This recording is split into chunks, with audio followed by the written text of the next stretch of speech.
I was going to say I rise. I suppose I sit today in support of C-22. And C-22, for those interested in the subject, comes in three parts. So it addresses mandatory minimum sentences in a serious way. It restores judicial discretion as it relates to conditional sentencing and an emphasis on restorative justice. And the third piece is an emphasis on treating drug use as a health issue. And I'll have more to say about that in a bit. But I want to start focused on mandatory minimum sentences, and with the simple premise that is overwhelmingly supported by the evidence, which is that mandatory minimum sentences do not work. They are ineffective. They do not deter crime. I am the Member of Parliament for Beaches East York, and we were deeply impacted by the Danforth shooting a few years ago. And that if mandatory minimum sentences could prevent another Danforth shooting from happening, I would support them.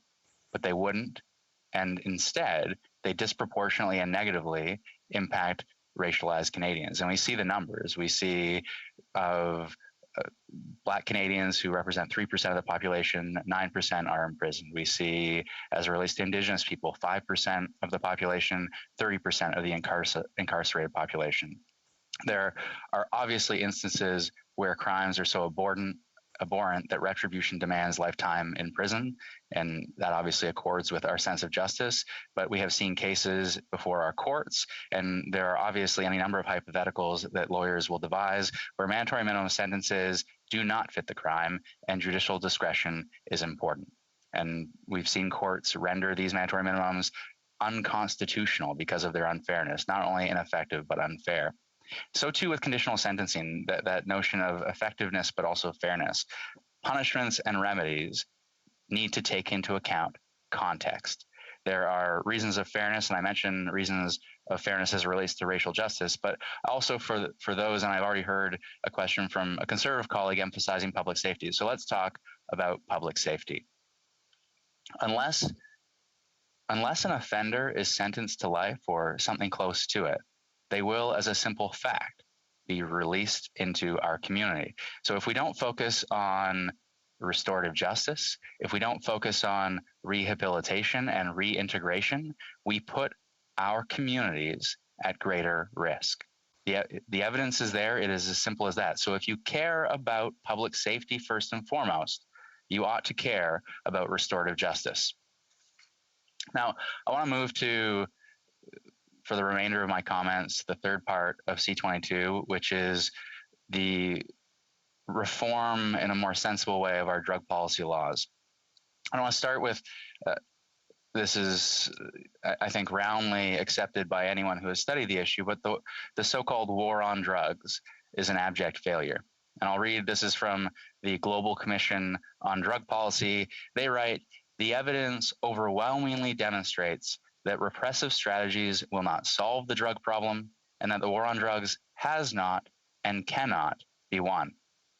Now, the answer, the long-term answer, we're not going to get there tomorrow, but the long-term answer is regulation, that all drugs should be, in some cases, in many cases, strictly regulated, but regulated according to their respective harms, that caffeine is different from morphine, and they should be regulated, of course, differently. Again, this is the view of the Global Commission on Drug Policy, a commission made up of experts and former world leaders who have been deeply impacted by the failings of the war on drugs.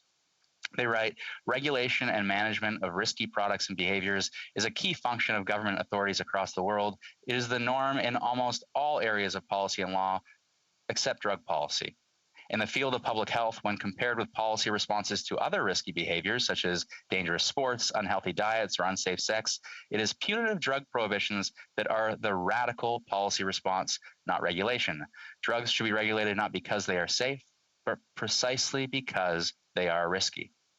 Now, we're not going to get there tomorrow, as I say. So on the road to that goal, let's first take stock of where we are and where do we go from here, realistically. In taking stock, we can look over the last 5 to 6 years. We have, as a government, regulated cannabis, a real model for the world. We've expanded harm reduction options, including safe consumption sites across this country to save lives. We are in the midst of an opioid crisis, and we know that safe consumption sites, their benefits have been proven, and they save lives.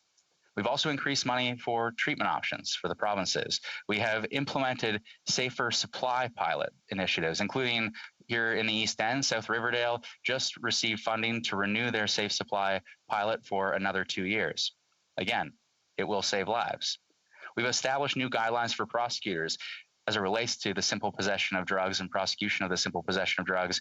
And in practice, for those interested in the numbers, from 2014 to 2018, we saw drug possession prosecutions cut in half, from 13,678 to 6,374.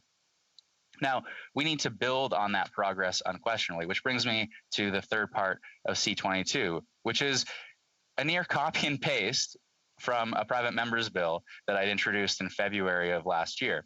And I remember, if we go even further back to the fall of 2019, in the midst of an election, I was at Hope United Church here in the East End of Toronto, and a question at a debate was, if you had the opportunity to introduce a private member's bill, what's the first private member's bill you would introduce? And I very quickly said, well, I had a bill in the last Parliament to reform our drug policy laws and to treat drug use as a health issue, and I would revisit that issue. And I introduced 2 bills in this Parliament to that end early in 2020, and I never expected that so quickly one of those bills would be picked up in an almost identical fashion as a government bill. Now, the bill isn't perfect, and I said in the course of my speech on my private member's bill that I would like to see full decriminalization. I don't think there should be any penalty. There should be no intervention other than a positive voluntary health intervention for people who use drugs. These are the people we want to help, not the people we want to punish. But I also recognize the reality, and with the ability to move forward a private member's bill, I wanted to make a difference in the law. And the bill isn't perfect. C-22, the elements as they relate to drug policy, they're not perfect either, but they unquestionably will make a significant difference. It will make it virtually impossible for a prosecution of simple possession to proceed successfully. It doesn't give discretion to police. They have discretion already. It doesn't give discretion to prosecutors. They have discretion already. It significantly fetters their discretion in accordance with evidence-based principles that are simply worth reading.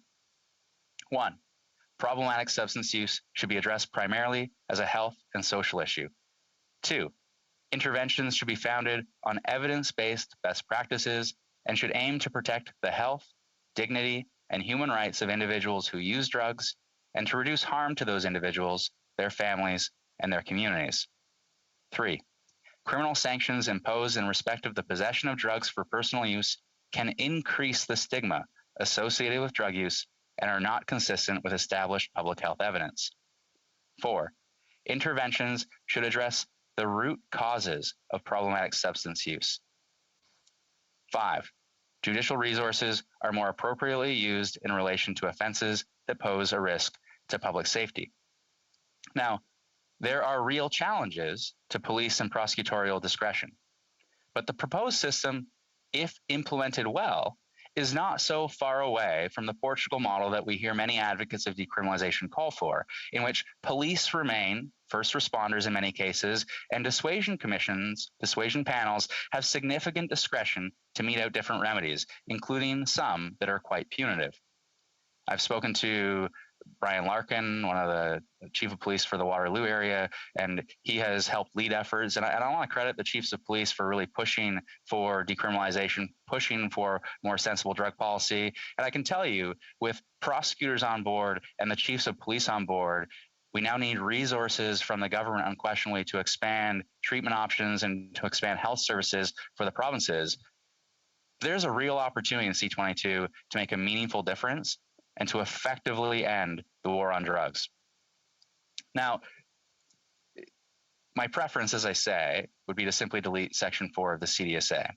And it's the same preference that the Global Commission on Drug Policy would have as well. And they note, and I think this is important as I close to remember, that of the 250 million people around the world who use drugs, 10% are problematic cases. So the idea that we are throwing the book at people, the idea that people who use drugs ought to be criminalized is is significantly divorced from the evidence. And we need to replace the criminalization and punishment of people who use drugs with the offer of health and treatment services. Thanks, Madam Speaker. Questions and comments? Questions et commentaires? The honourable member for Edmonton, Strathcona. Thank you, Madam Speaker. It's wonderful to be able to rise in the House today, and I want to thank my colleague for his comments today. I really appreciated his candor that his desire for full decriminalization is vital, is important. But he speaks as well about the fact that he wants full decriminalization and that this bill fails to achieve that. So I guess I'd just like to find out from him again, like, why does this government not support full decriminalization of the possession of small amounts of drugs for personal use, and the automatic expungement of previous criminal records for personal use possession? Thank you, Madam Speaker. The honourable member for Beaches East York. So I have called for drug decriminalization ever since I was elected. I remember the then leader of the Conservative Party getting up in question period and saying, the member from Beaches East York wants to do this, and how dare he, and what do you think about that, Prime Minister? And I thought, did I just ask the Prime Minister a question in the House of Commons around drug policy? And the answer to the member's question is politics. And so I'm glad that the member is calling for full decriminalization, calling for treating drug use as a health issue. I remember when the leader of the NDP called for this in his leadership, and I haven't heard him speak about this in a significant way since. So I hope all leaders, individual members of Parliament and leaders of our parties, speak up and speak up loudly to change the narrative and to educate Canadians, because that's the way we move this forward. Questions and comments? The honourable member for Fredericton. Thank you, Madam Speaker, and I thank my colleague. I always enjoy his interventions in the House. I'm just wanting to ask a question around the prosecutorial and police discretion, because I still have concerns about kind of the lack of understanding that still exists in Canada.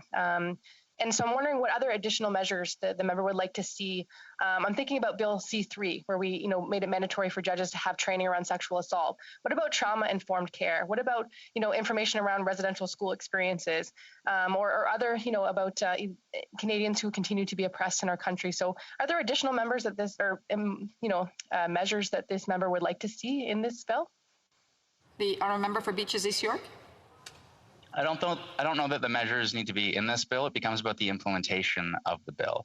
And I mentioned the need to implement it well. And we're lucky insofar as we have a situation right now where the chiefs of police recognize that the status quo is ineffective and we need to reform our drug laws. Prosecutors recognize this. Judges recognize this. We are in a good place to move this forward and implement it well. But it does come down to resources. And resources twofold, I would say. One, in relation to healthcare and ensuring that if there is going to be a referral to a healthcare provider, that there be resources in the healthcare system that those treatment options exist. Two, training resources for police officers, to the member's point, that I don't think that it needs to be in the bill per se, but as we implement the bill, absolutely. It's okay for the chiefs of police. It's great for the chiefs of police to believe in decriminalization, but we need police officers on the ground to have that training as well, and that will require resources. And so the government, I think, if we want to implement this well, will need to step up with financial resources to make it happen.